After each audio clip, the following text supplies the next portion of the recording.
I'm just at work and thought I would record a quick update video for you all.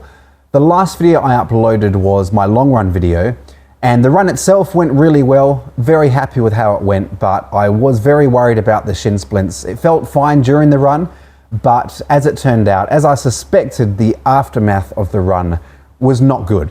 Later on that day, the shins started to feel a lot worse, and the next day again on Sunday, they felt worse again, so it was even sore to walk around on. And I was pretty worried, so I managed to get an appointment with a different physio for the Monday morning, because my usual physio wasn't available for a couple of weeks. And some dry needling and massage really helped. Felt a lot better after that, so I was, feeling good, feeling more upbeat about the whole situation. And given that I'd already cut down my mileage and taken lots of other steps to try and alleviate the pain, she said just to go ahead with my normal easy run on the Tuesday morning, which I did. So I completed an hour and a half easy. I think it ended up being about 17 and a half Ks. Felt fine during the run, and so I was pretty upbeat about it all. But yeah, afterwards didn't feel great again. And this morning I tried to go out on my easy run, and I think for the first time ever had to abandon the run after not even 10 minutes. So before that, the shins would be sore for like the first few steps, and then I'd warm up and it would be fine. But this morning, it just wasn't feeling any better. It was really sore. I was like limping to start with, and it just didn't get any better. So I pulled the pin and I thought, okay, well, I'll at least go on a big walk so that at least still get some very low level aerobic exercise in. But even to walk, it was still really sore. So I thought, you know what, I've just got to go home. So this is really tough. And I'm trying to keep perspective because it is just running. I'm not a pro. This is just fun. But at the same time, I think it's okay to be like gutted about this, because I don't understand why running means so much to me at this stage, but it does. And as you've seen, I've worked so hard. This has been a big, long build. I think I've been building for 16 weeks. And if you saw the video I did a few weeks ago on like a week in my life of training, of how I fit it all around family and working, you'll know that it's hard. It's taken like a lot of work. I've sacrificed a lot. It's taken a lot of dedication and discipline and sacrifice. And so what you saw on that video was just 1 week. But remember, I've done that every week for 16 weeks. And things have just been going so well. And I think that's why this is really, it is upsetting. Things have just been going so well. I'm in the shape of my life. Everything's just gone to plan. My progression has just been beautiful, culminating in that 10K race the other week where I was really happy with it. I ran a 39:13, which on a flat course would have been the equivalent to about a 38:30. I was feeling really good. Everything was coming together. So I think the timing of it is hard to take as well, that things have just been going so well. And now I think we're 12, 13 days out from race day for this to happen, and what was meant to be the peak week, so close to just nailing everything, and to have it all fall apart now. It's hard. And I forget which podcast it was, but someone was just saying, like, it was a pro talking to an amateur saying, don't let anyone diminish what running means to you. Like, just because you're not a pro, it doesn't in any way lessen what you're doing. For whatever reason, running means a lot to me. It's real. And even though it seems really silly, I think it's legitimate. And yes, we can let these things overtake our lives, which I probably have done to a certain extent. But, it is what it is. And so I think it's okay to be a bit sad, but I'm ready to move on. So in order to deal with this mentally, first of all, it's not over. I've got another appointment at the physio tomorrow. It's definitely not over. A lot can happen. I might still be able to front up on race day and put in a good effort. But whatever happens, my performance is going to suffer. I'm certainly going to experience some detraining effects, but that's okay. The grand scheme of things, who cares? I know I care. Again, don't diminish what running is to me. I care, but in the grand scheme of things, it's going to be fine. Now, Bunbury was never the destination. It was a step on the journey. So I'm still very much wanting, if not believing, that I can run a 2:30 marathon one day. Again, I can't say that without smiling at this stage, but that's where I'm headed, and Bunbury was just a step on the way. So yes, it was an A race, yes, it was a goal race, but it was never the end.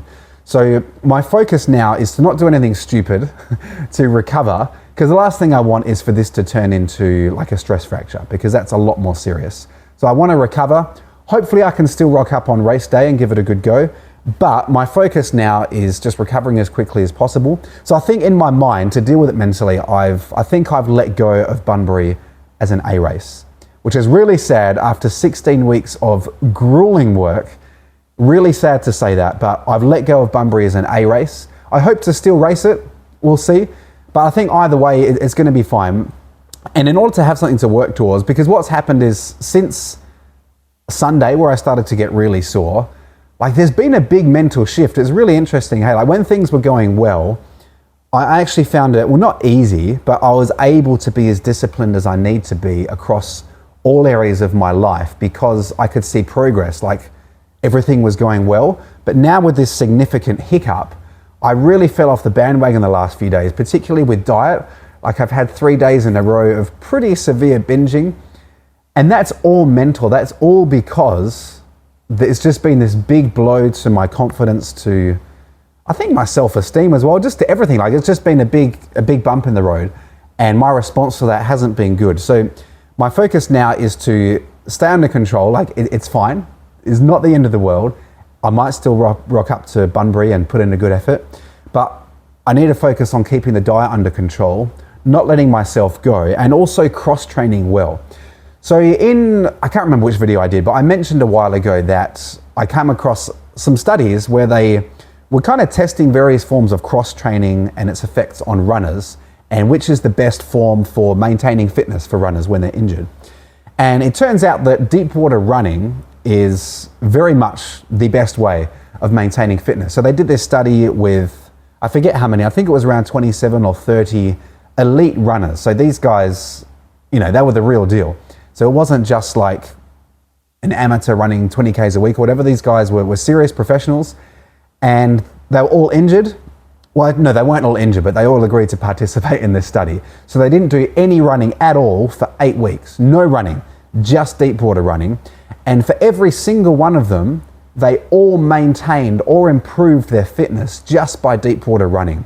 So for all of them, their 3K and their 10K time was either the same or better, which is pretty astonishing. So after 8 weeks of zero running, just deep water running, they'd all maintained or improved their fitness, which is pretty remarkable. So I shouldn't lose heart, but it's going to be hard because deep water running is so boring. I don't do it at like a pool a public pool. My parents, I live on the same street as them. They've got a small pool, obviously. And so it gets doubly boring because I'm not even moving. Like I've got a harness and I tie myself to a rope and do it on the spot. And to do that for an hour and a half, oh my goodness. And especially because I've tried to wear like earbuds in there, but they don't work. Even the little splashes of water that gets on them, they just make them not work. So I've got nothing to listen to. So, I mean, I should buy some of those, you know, bone conducting waterproof things, but they cost so much. But anyway, at the moment, there's going to be an hour and a half of just running in water on the spot, which is mind-numbingly boring, but I need to do it because I don't want to lose the fitness I've built. And I need to remind myself of those studies that actually it's not all over. I can maintain the fitness. So let's not fall off the diet bandwagon. Let's keep up the cross training. And let's see where we end up in a couple of weeks. Maybe I'll be able to rock up to Bunbury and still put in a good effort.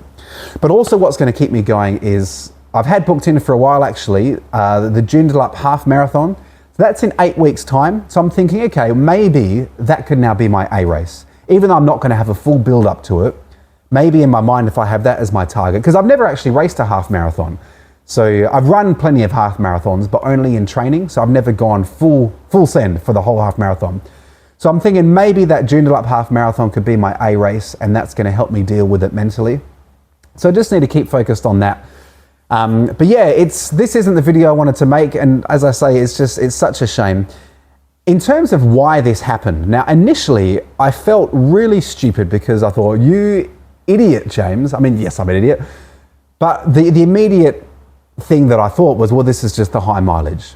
Because again, if you've been watching my channel for a little bit, you know I'm experimenting with high mileage, and it's actually gone really well. And I don't think that it's just down to the high mileage. Prior to my 10K race, I have had zero niggles, and I mean zero. I've felt the best I've ever felt. So I don't actually think it's just down to the mileage. That was probably a contributing factor because shin splints are an overuse injury. So yes, it's probably a contributing factor, but I don't think it's fair to say that's obvious. It's because of the high mileage. There were three things different in the lead up to that 10K race, which I think likely were the thing that sent me over the edge. So firstly, I was doing my interval sessions in the week leading up to the race on the hilly course that I was racing on. The reason I was doing that is because up until then, I'd done all my sessions of late on a grass track for a few reasons. To maintain an even pace, because the course that I normally train on is very undulating and it makes everything feel like a fartlek. Like it's so up and down. 1 minute you're doing 6 minute per K Ks and the next minute you're running under 3 minutes per K. So it's huge variance in pace, and I just wanted, like for some sessions, just to lock into an intensity and hold it there. So I moved to the grass track for that reason, and also running on grass, it's a lot less pounding on the body.